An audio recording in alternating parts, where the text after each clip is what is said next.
Усім прывітанне яшчэ раз, з вами па-ранейшаму Зміцер Лукашук, і нарэшце да нас далучылася. Тыдзень мы чакалі амаль што фактычна гэтага моманту, а тут у дадзенай сітуацыі дзень за 3, можна сказаць, лічыць фактычна як там та самая не ў турме, а в этом утрыманнях таксама, там калі лічаць дзень за 1,5, здаецца. Ну вось пра ўсё гэта мы нарэшце і паговорым з нашай госцяй, юрысткай, сузаснавальніцай дабрачыннай ініцыятывы «Партызанка» Ганнай Маціеўскай. Добрый дзень, Ганна. Вітанкі. Ганна, а давайте пачнем, можа быць, з прыемнага. Я тут днямі бачыў, вы давалі у адным з чацікаў, ну і, дарэчы, у тэлеграм-канале «Партызанкі» у тым ліку такую справаздачу, за што зрабіла «Партызанка» за пэўны перыяд. І там, можна сказаць, такія годныя дасягненні, асабліва з улікам таго, як нешмат людзей задзейнічана, дзяўчат. Як это не дзіўна, пераважна, не пераважна, а у аснову толькі дзяўчат і задзейнічана у працы вашай ініцыятывы. Так вось, можаце коротко прайсціся па тым, чым «Партызанка» можа пахваліцца? Ну, конечно, дзякуй за такую магчымасць, Зміцер. Я пра «Партызанку» заўжды вельмі ахвоча буду распавядаць. Но перадусім магу сказаць, што лічбы нашы не розняцца занадта да ранейшых лічбаў. Просто раней мы больш былі сфокусаваныя на працы і ўсё ж таки больш рэдка падводзілі такія вынікі. А цяпер больш просто публікуем гэтай статыстыкі насамрэч, таму што лічым, што гэта таксама важна з улікам, асабліва што нас падтрымліваюць беларусы, то гэта важна, каб яны ведалі, на што менавіта іх падтрымка ідзе і якую яна мае розглас, якія дасягнення мы маем дзякуючы гэтаму. Вось, ну і перадусім, канешне, самае важнае, што 829 чалавек атрымалі дапамогу толькі ў адным кастрычніку, і гэта сапраўды быў даволі, шчыра кажучы, інтэнсіўны месяц для нас. Ён быў таксама багаты на іншыя падзеі, але ў колькасці зваротаў людзей менавіта, бо часам людзі звяртаюцца, канешне, некалькі разоў, часам здараецца, што і сем'ямі і так далей, але ў колькасці людзей гэта 829 чалавек атрымала дапамогу, і з іх мы маем 31 палізняволенага. І гэта ўсё адбываецца ў складзе вельмі малюткай групы. Гэта 3 кансультанткі, гэта моя супервізія і моя таксама агульны сапорт для арганізацыі, і таксама у нас ёсць экспертка па графіцы, якая не з'яўляецца юрыдычнай падтрымкай, але з'яўляецца таксама эксперткай па менавіта вось нашаму новаму таксама такому брэндингу, так?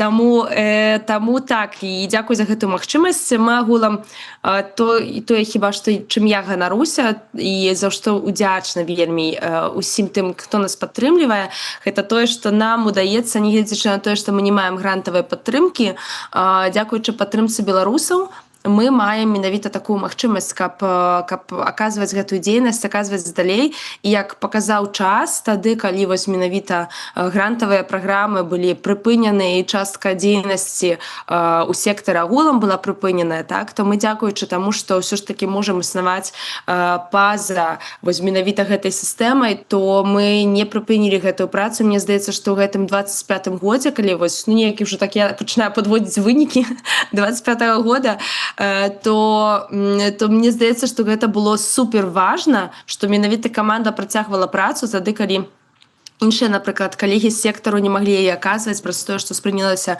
дапамога менавіта ў фінансаванні. Таму гэта быў працяг дзесьці прыкладна паўгады, можа крышачку менш, 4-5 месяцаў прыкладна, і тады мы цягнулі ўвогуле адзіныя па сутнасці ў Польшчы такую масавую дапамогу менавіта ў бежанскіх справах. А яна, на жаль, ўсё ж такі становіцца складанейшай з года на год, з месяца на месяц, нават ці з квартала на квартал.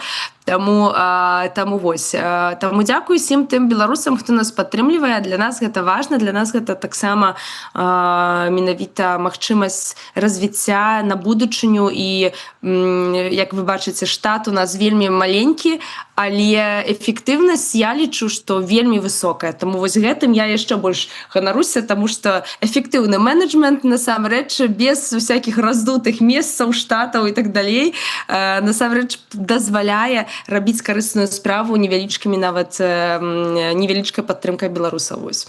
Дзякуй вялікі, Ганна, дзякуй вялікі, партызанка, за тое што вы робіце, за тое што не спыняецеся, дапамагаеце і яшчэ і знаходзіце час на эфіры на Еўрарадыё прыходзіць, хоць часам і здараюцца накладачкі, але Еўрарадыё заўжды давай, Ганна, да іншых тэмаў. І я тут хацеў бы адзначыць, што для тых, хто глядзіць нашыя размовы, нашыя сустрэчы з нашымі выдатнымі юрысткамі, адвакаткамі, бачце, я сказаў у множным ліку, тому что звычайна до нас далучаецца яшчэ і Марыя Колесава-Гудзіліна, але вось сёння яе няма, а ўсё, як яна адмыслова заўважыла, з-за Лукашэнкі, дакладней з-за тых так званых шарыкаў, як это кажа Лукашенко, якія, нягледзячы на тое, што мяжа адкрылася, непаразуменні нібыта павінны былі ўсе быць скончаныя, а вось гэтыя шарыкі з кантрабанднымі беларускімі цыгаретамі па-ранейшаму лятуць, па-ранейшаму за іх спыняюць працу аэрапорта Віленска, і вось менавіта з-за іх Марыя правяла цэлую ноч у аэрапорце, не здолела даляцець да Вільні і адпаведна выйсці до нас у эфір, а адтуль, дзе яна зараз знаходіцца, у яе такой магчымасці няма. Так вось, Ганна, таму будзеш адувацца адна, і за літоўскі накірунак атрымліваецца, і за польскі накірунак, у якім ты больш абазнаная, але я думаю, што і за літоўскі таксама адкажаш. Тэма, якую мы хацелі абмеркаваць у сераду, не склалася, але яна працягвае заставацца актуальнай. Гэта тэма легалізацыі тых палітвязняў, якія былі вызваленыя 11 верасня, 2,5 месяца прайшло, а у людзей да гэтага часу, пераважнай большасці людзей, да гэтага часу няма яшчэ дакументаў. Ну, здавалася б, выбачайце мяне, мы таксама нават у Польшчы, дзе вельмі спрыяльнае стаўленне, ну, прынамсі, было там і год, і два таму да выдачы ўсіх дакументаў, чакалі значна даўжэй усё адно, а людзі вон у Партугаліі па 3 гады чакаюць, ці ў Іспаніі, вот сядзяць і чакаюць. Тут 2,5 месяцы, і нібыта што такое. Але размова шла пра тое, як это называется, хуткі трэк, ці як яны там называюцца, вот магчымасць хутка атрымаць дакументы па легалізацыі. Як вам бачыцца вось сітуацыя з нашымі былымі ўжо цяпер палітвязнямі, якія знаходзяцца ў Літве, у якіх вось гэтая сітуацыя з легалізацыяй? Гэта нармальны працэс, гэта ненармальны. Што можна зрабіць, ці нічога не можна зрабіць у гэтай сітуацыі? Ваша ацэнка.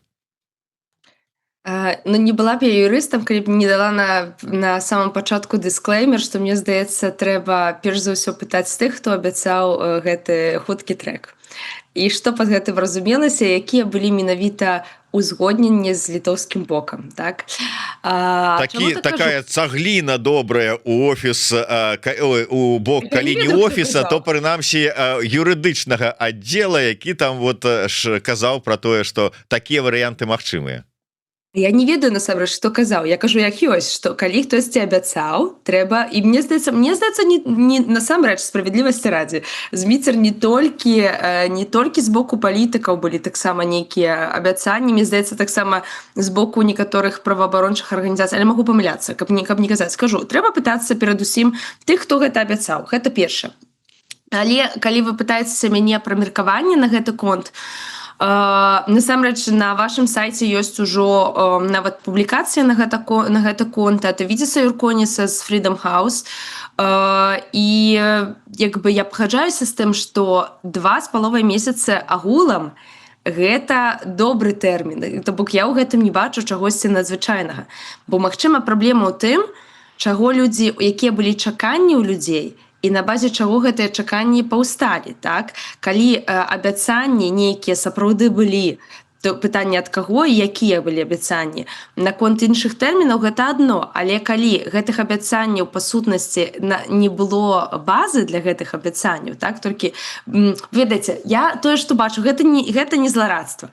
Я вельмі часта бачу, калі у нас няма дапіскі, тое, што мы хочам зрабіць, што гэта толькі нашыя надзеі, спадзевы і так далей, а не частка рэальнасці, так, і гэта вельмі часта адбываецца. Тое ж самае было менавіта з дублінскім рэгламентам. дакументам, так, казалі некалькі тыдняў, што будзе асобенны трек, так, і па выніку насамрэч няма ніякага асобеннага трэку, усе ідуць па агульнай працэдуры, так. І я не выключаю, што магла такая сітуацыя адбыцца менавіта у гэтым напрамку.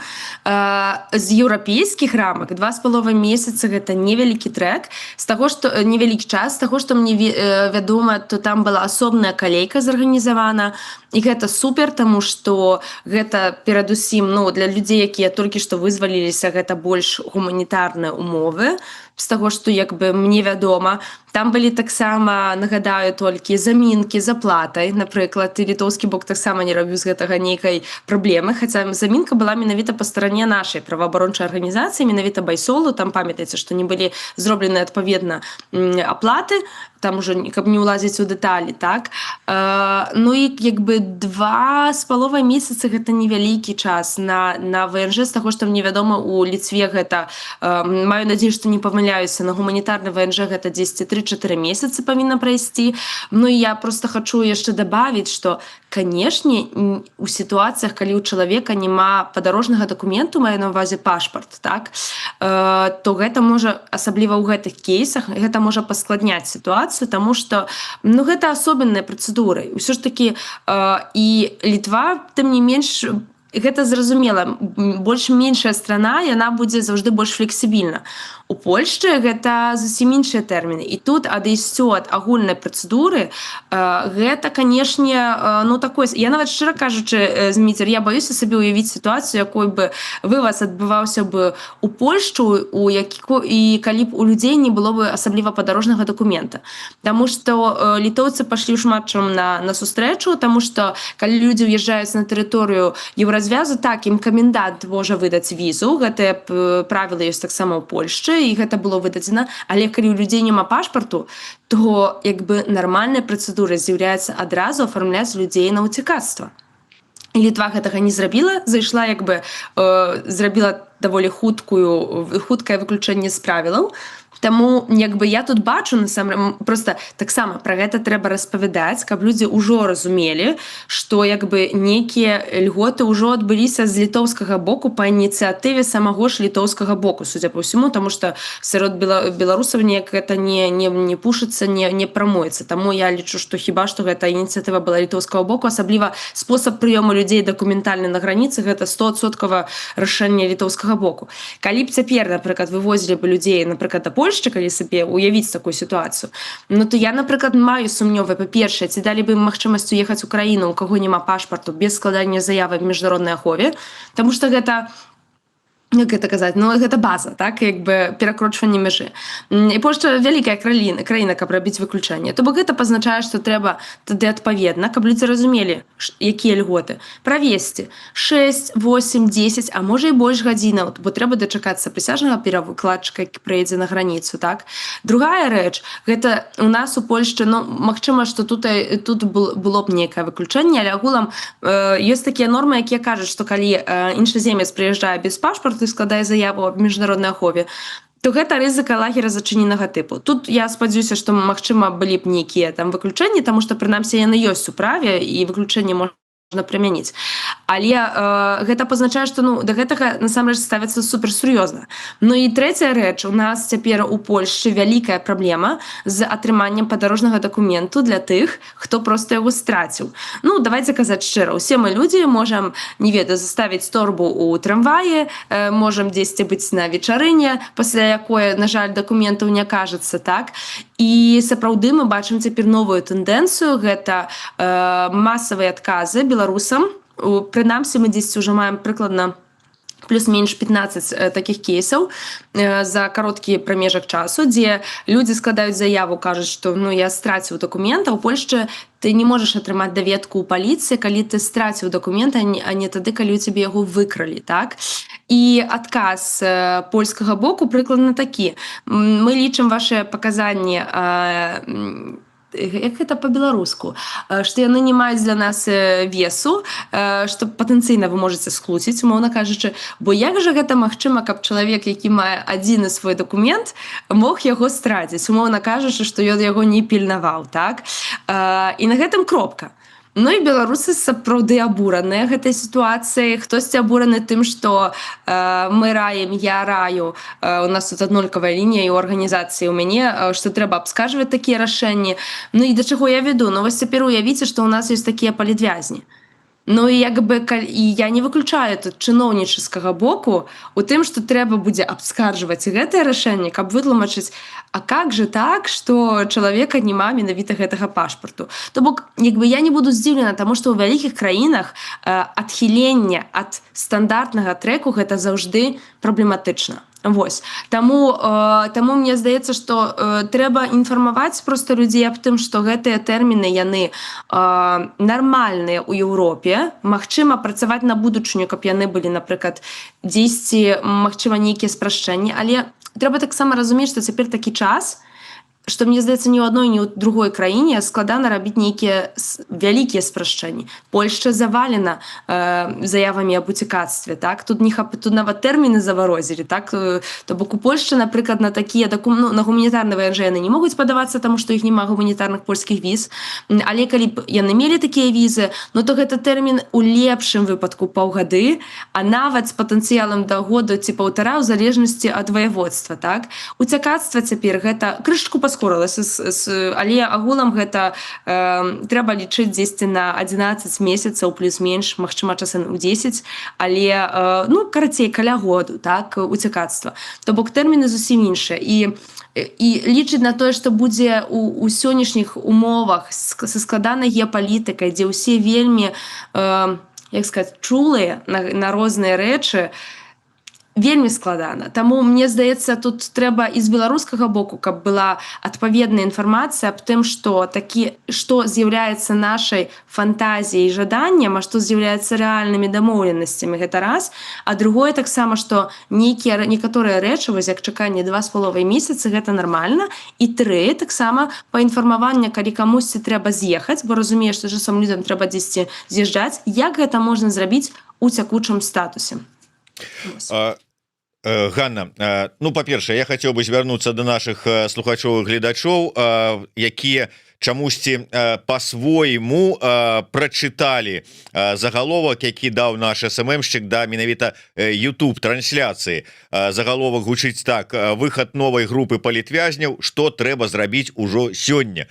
Я разумею, што мы чакаем, што вот кожную хвіліну, вот кожна выйдуць новыя людзі, мы тут радасна іх сустрэнем, і таму людзі чытаюць гэта так, што зараз мы раскажам і назовём імёны новых палітвязняў, якія толькі што вот выйшлі на волю. Ніхто пра гэта яшчэ не ведае, толькі мы з Ганнай, і зараз, як тут пішуць, напрыканцы эфіра толькі скажуць, назовуць імёны тых, хто выйшаў. Не, размова ідзе пра тое, што вызваленні ўсё ж такі, мы спадзяемся, будуць. І ну, мы можем меркаваць, што прынамсі пэўная частка вызваленых будзе гэтак жа дэпартавана з краіны. Ну, прынамсі, пакуль што прыкметаў таго, што рэжым лукашэнкаўскі зменіць сваю вось гэтую тактыку выціскавання з краіны тых, хто яму не падабаецца, сваіх апанентаў, што яны скончацца. І таму вось асабліва Ганна, як ўсё ж такі прадстаўніца ініцыятывы, якая займаецца дапамогай, якая ведае патрэбы, у мяне как бы пытанне: ёсць разуменне таго, якія памылкі былі зробленыя намі, сустракаючым бокам, беларускімі арганізацыямі, дабрачыннымі, палітыкамі, усімі, якіх і як іх пазбегнуць. І асабліва вось сапраўды, вот я зараз паслухаў цябе і падумаў, мы зараз чакалі, што наступная група, ну калі улічыць, што там будуць, да прыкладу, Анджэй Пачобут, там журналісты Белсата, што іх павязуць на Польшчу. І вот яны заязджаюць, а дакументаў няма, як і ў папярэдняй групы, ніякай, толькі паперка, дзе напісана там: я начальнік калоніі, сцвярджаю, што вось гэта Анджэй Пачобут, і ўсё, больш нічога, не фотаздымка нават ніякага. І вот як? Што можа здарыцца, да чаго трэба рыхтавацца? Ой, якое складанае пытанне. Знову потым скажаш, што я на вентылятар набрасываю.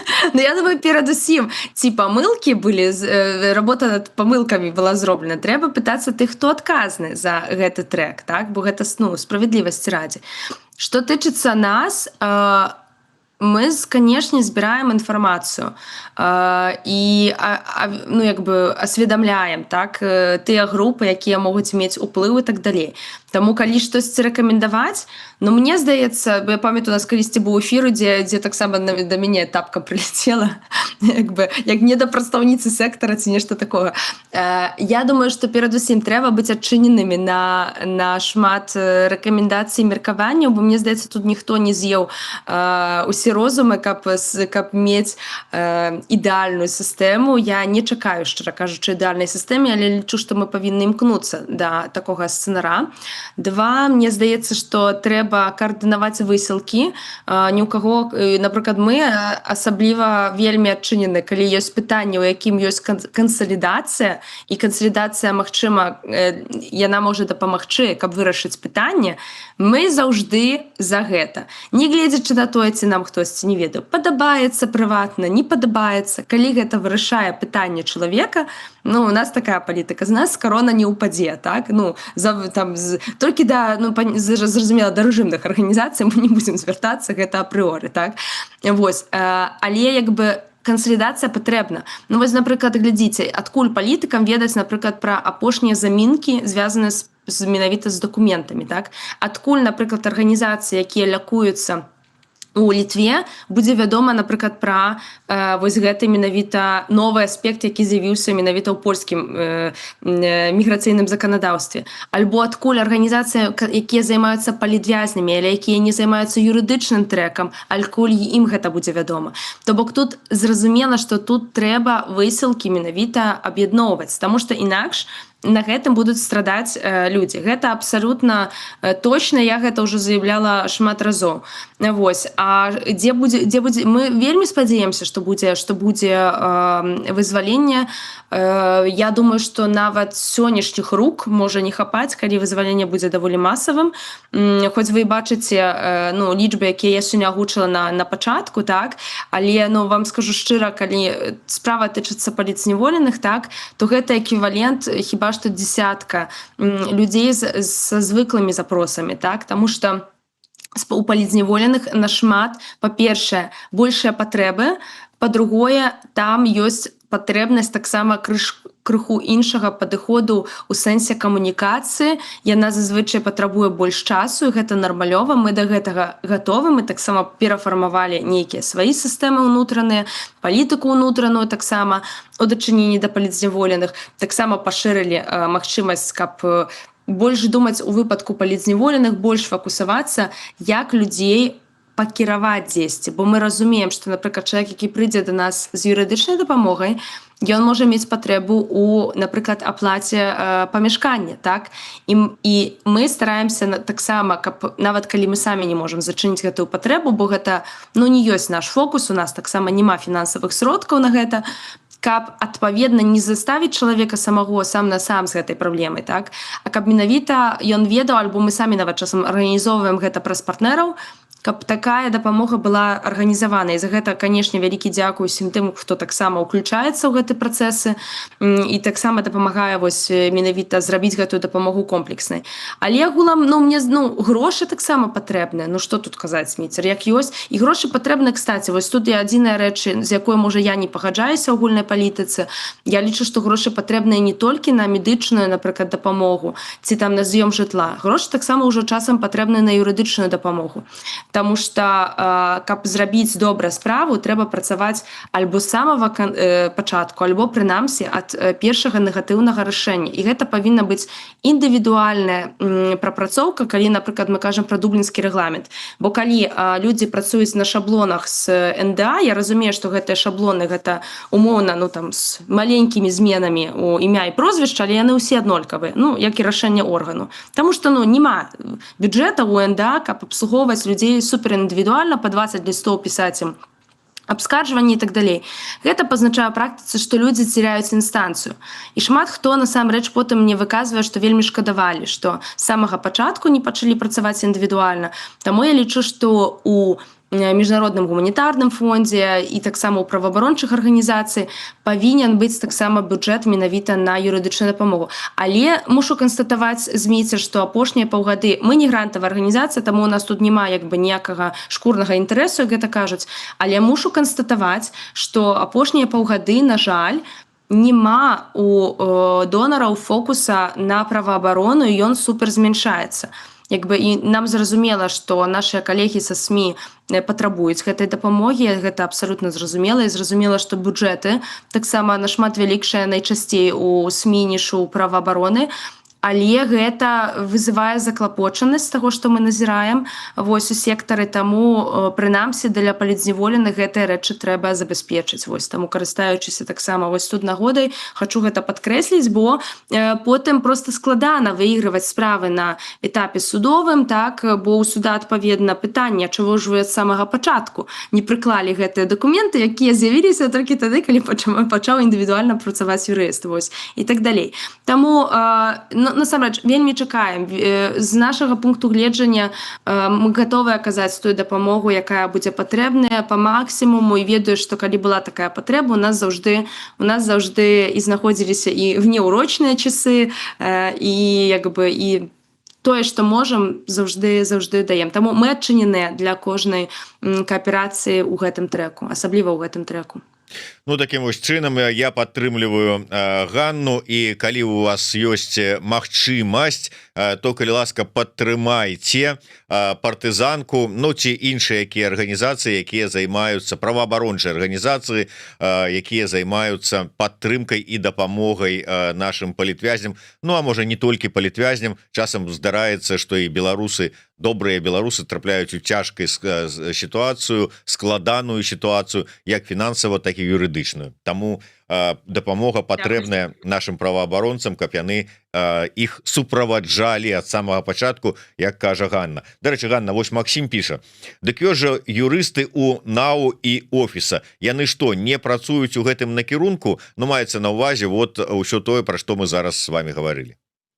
Я патлумачу, у кожнага ёсць свае заданні, і таксама заданні юрыстаў гэтых структур, яны таксама зразумелыя, але трэба разумець, што калі мы кажам пра рэчы, звязаныя з дакументамі ў краінах, гэта пытанне, асабліва калі мы кажам пра гэтыя ўжо больш такія нішавыя кейсы, гэта пытанне для лакальных юрыстаў. Я, канешне, размаўляю па-беларуску, я ведаю, што шмат хто не ведае мой бэкграунд, думаю, што я ўвогуле юрыст па адукацыі і практыцы беларускі, но насамрэч я па адукацыі, па практыцы польскі юрыст. То бок у мяне кваліфікацыя польская, так? І тут трэба разумець, што гэта нацыянальныя працэдуры, і са ўсёй павагай, і тут мои калегі не кандыдуюць на гэта, я таксама ведаю, на гэты тытул, так? І гэта не нацыянальныя юрысты, таму каб менавіта пісаць адпаведна абскарджванні ў нацыянальнай сістэме, трэба быць нацыянальным юрыстам, адпаведна мець адукацыю, адпаведна мець практыку.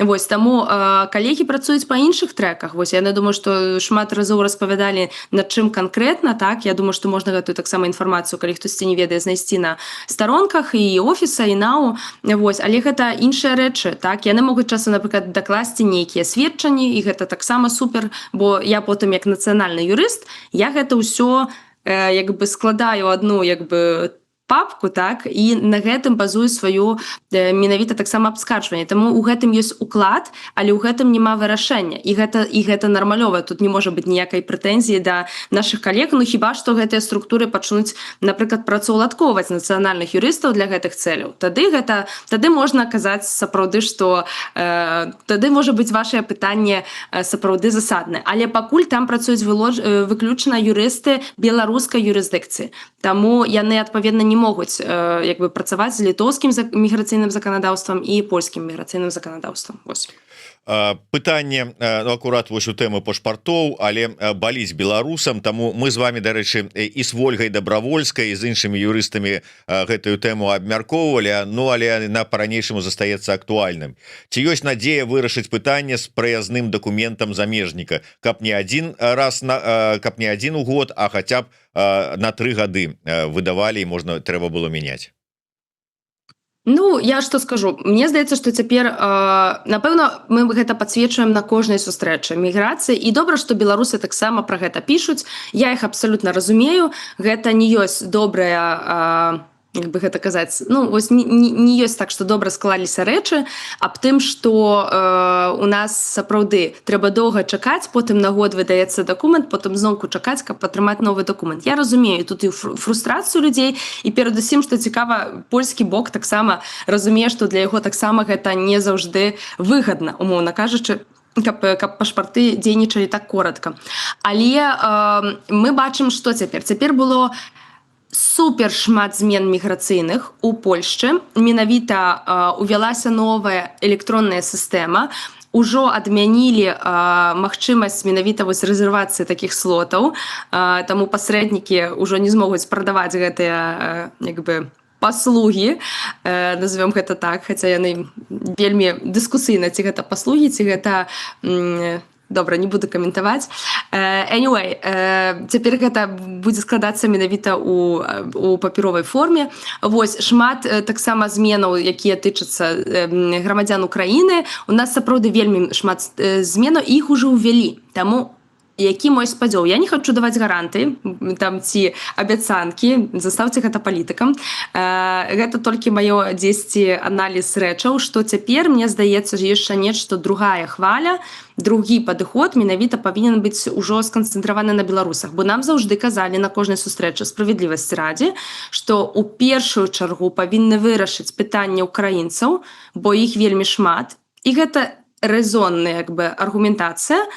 А як толькі будзе вырашаны ўкраінскі вопрос і выглядае, што збольшага вось гэтыя апошнія змены, якія вось у мінулым тыдні ці 2 тыдні таму ўжо ўвайшлі ў жыццё, яны у асноўным яны пакрываюць менавіта гэтае украінскае пытанне, таму мой спадзёў, што наступная як бы уже хваля гэтых зменаў, гэта ўжо будзе менавіта змены для беларусаў.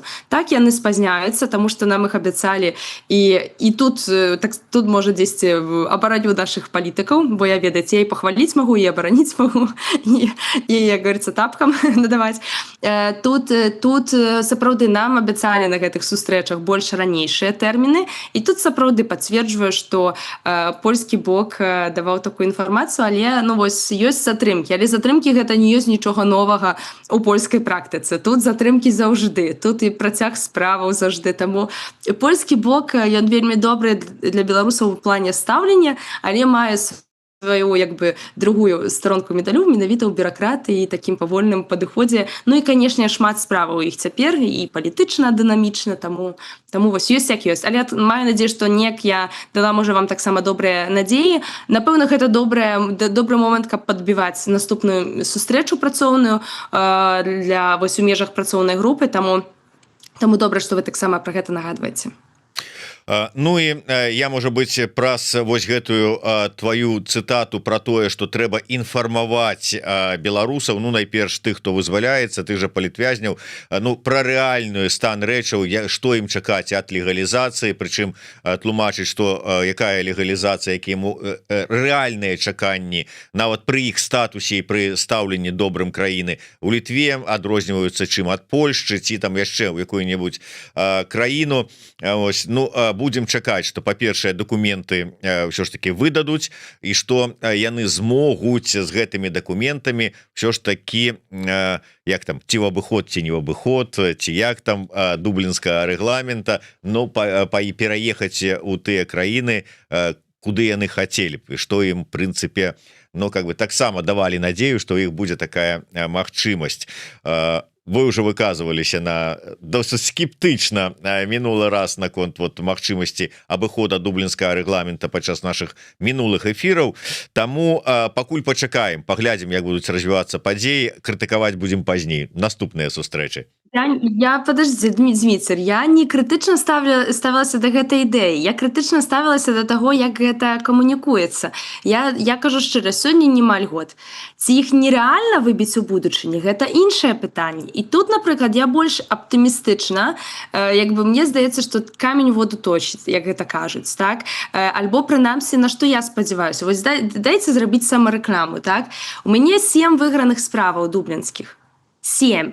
І што казалі ў міграцыі? Мы не даем выключэнняў, але калі вышэйшы адміністрацыйны суд ці найвышэйшы адміністрацыйны суд як бы будзе паказваць, што наша практыка некарэктна, неправільная і так далей, мы гатовыя да зменаў. Хто яго ведае, можа на базе, вось прынамсі я ўжо бачу, што адзін з артыкулаў, які раней неяк ввогуле міграцыі іх не бачыла, так, то цяпер, напрыклад, ужо на другой інстанцыі яго бачаць. Новыя справы дайшлі таксама з ваеводскага адміністрацыйнага суду, і чаму не, нават у гэтай частцы, калі ёсць менавіта хтосьці з родных у дадзенай краіне, і гэты родны робіць як бы такую апеку над палітзняволеным альбо наадварот, розныя бываюць як бы сцэнарыі і так далей.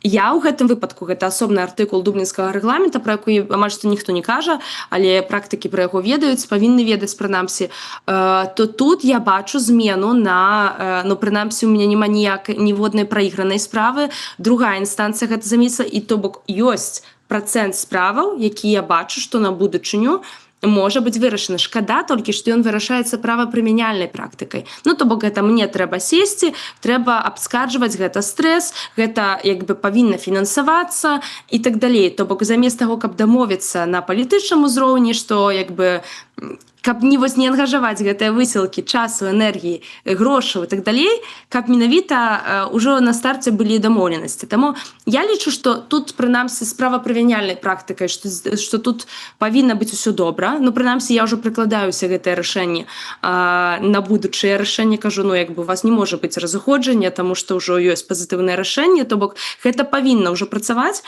А ў агульным выключэнні, таму што гуманітарная прычына, вось тут залежыць, як вецер падуе, але камень воду точыць. Ну, вось я так лічу. Добра, тым не менш, ось беларусам, асабліва палітвязням, якія толькі выйшлі за крату, і вот ім давесці, патлумачыць усе гэтыя нюансы, а пры тым, што яны, ось мы з раніцай глядзелі разам адзін і той жа артыкул, да прыкладу, узяць юрыста Максіма Знака, які знаходіцца за кратамі і які ўжо тысячу дзён знаходіцца ў рэжыме інкамунікада. То бок да яго не даходзіць ніякая інфармацыя пра тое, што адбываецца ў краіне, ў свеце, а не тое з легалізацыяй у Літве ці ў Польшчы. Ну і вот першае пытанне, вот як все ж таки людям, відаць, складана это все патлумачыць на хаду, прычым в аўтобусе ці адразу по прыездзе, калі ў іх яшчэ шок, ім трэба адаптацыя, ім трэба, можа быць, псіхалагічная нейкая дапамога, і тут все это расказваць. Ну і па-другое, сама сітуацыя з інкамунікада. Нездарма ж ты мне скінула гэты матэрыял. Так, дзякуй, зміце, што агучылі. Я лічу гэта вельмі важным, каб падсвечваць праблематыку беларускіх адвакатаў зняволення. І вось сёння 1000 дзён ад зняволення Максіма Знака. Для нас, для супольнасці прафесійнай, гэта, канешне, вялікі боль, таму што ніхто не павінен сядзець сярод адвакатаў за тое, што адбываецца ў Беларусі. Гэта пярэчыць усім прынцыпам, абсалютна афіліяцыя адваката з кліентам, гэта абсалютнае супярэчанне нормаў незалежнай адвакатуры, гэта таксама па сутнасці амаль што адсутнасць права на защиту цяпер у Беларусі, ну ўжо не кажучы пра незалежны суд. І чаму я пра гэта кажу? Вось мне, напрыклад, здаецца, што дарма пра гэта не робіцца вялікага акцэнту. Я вам скажу, чаму я так лічу. Ну, па-першае, таму што выступаю як такі странавы эксперт тут у Злучаных Штатах у справах менавіта людзей, якія затрыманыя беларусаў. І скажу вам шчыра, што калі ты кажаш, што ў краіне у цябе няма незалежнага суду і ў цябе сядзяць адвакаты за тое, што яны абаранялі палітычных зняволеных, вось я вам скажу шчыра, асабліва і не толькі ў юрыдычным полі, гэта ў людзей вызывае шок. Бо я не хачу казаць, што палітычны месседж менш важны, я проста кажу пра тое, што гэта важны пункт, які, мне здаецца, рэдка падкрэсліваецца, а для працэсаў, у тым ліку, бежанскіх па прынцыпу невыдачы, так, экстрадыцыйных, і ўвогуле, каб зразумець, якая сітуацыя ў Беларусі, тое, што чалавек не мае... Бо часам яны думаюць так, ну добра, у тебя есть нейкая крыміналка, вось я кажу як чыноўнікі загранічныя, у тебя есть нейкая крыміналка, але ж, ну, ты возьмеш сабе адваката, пойдзеш да суду, ну і выйграеш справу. І людзей, напрыклад, менш ну, ты ім кажаш, што вось ёсць нейкі прэзідэнт, ён шмат гадоў ва ўладзе. Ну яны таксама здзіўляюцца, але ну здзіўленне хутка праходзіць. Але калі ты кажаш, што ты не можаш увогуле абараняць сваіх правоў, то для людзей, якія прывыклі да таго, што калі ім ж нешта не падабаецца, нейкае рашэнне, яны ідуць абскарджваюць гэтае рашэнне, што яны маюць прынамсі спадзеў на справядлівы разгляд сваёй справы. Калі ты ім кажаш, што ў цябе няма права па сутнасці на защиту, так, і ў цябе сядзяць у краіне адвакаты, гэта вызывае проста вялікі рэзананс. Ну і Максім гэта, канешне, выбітны прадстаўнік адвакатуры разам з іншымі палітзняволенымі. Я, напрыклад, працавала таксама 2 тыдні да затрымання з адным з затрыманых адвакатаў, і таму для мяне, напрыклад, асабіста гэта ну, таксама ну, мне было вельмі балюча, калі я даведалася аб затрыманні гэтага чалавека. Вось, і трэба пра гэта казаць. І я вельмі спадзяюся, мне вельмі баліць таксама за тое, што сярод вызваленых, я радуюсь за ўсе групы вызваленых, але мне вельмі балюча за тое, што сярод вызваленых няма ніводнага адваката да сённяшняга моманту. Вось. І таму у праваабарончым, адвакацкім асяроддзі я, напрыклад, заўжды кажу пра тое, што в Беларусі, і я б хацела, што каб нашы палітыкі таксама часцей пра гэта казалі і дамагаліся вызвалення не толькі іншых мэтавых груп, але таксама вызвалення адвакатаў. Вось, таму што сітуацыя ну, выглядае на складаную, а гэта ўсё ж такі таксама ну, гэта нашыя калегі. Вось, і тое, што Максім на сённяшні момант па сутнасці рэкардсмен, калі можна так казаць, у негатыўным сэнсе, канешне, рэкардсмен. Вось, адзіны, хіба што хто застаўся з такім доўгім срокам у рэжыме інкамунікада, то бок тут бачна асабістая нейкая помста менавіта прадстаўнікоў рэжыму за тое, бо яны адвакатуру асацыююць як свае, ну, як не ведаю, як левыя, правыя рукі і так далей. Дзе ў нармальных краінах адвакатура гэта незалежная структура, і кожны мае права на защиту. І преступнік, і непреступнік, гэта не важна, і палітычны актывіст. І што самае галоўнае, адвакат за сваю дзейнасць не можа быць скараны за тое, што ён адвакат, і не можа быць афіліявана яго дзейнасць з дзейнасцю таго, каго ён абараняе. Вось, таму дзякуй, Зміцер, што сённяшні эфір, частку яго мы маглі прысвяціць маім калегам. Вось для мяне гэта суперважна, асабліва вось у кантэксце сённяшняй нашай размовы. Вось. Дзякуй вялікі. Чакаю Максіма Знака ізноўку ў студыі Еўрарады, магчыма нават з гітарай, каб ён сам заспяваў свае песні. Ён вельмі добра спявае, добры і яшчэ і паэт і бард. Ну і вас, Ганна, таксама чакаю ўжо нарэшце ў нас у студыі. Хопіць ужо вадзяцца па свеце, так што чакаем тут разам з Марыяй Колесавай-Гудзілінай, якая ўсё таксама лётае па свеце, а шарыкі замінаюць ёй далучацца до нашых эфіраў. Перадаем ёй прывітанне. Дзякуй вялікі яшчэ раз за тое, што былі разам з намі. Падтрымлівайце партызанку. Дзякуй за тое, што вы робіце. Да сустрэчы. Жыве Беларусь. Жыве вечна.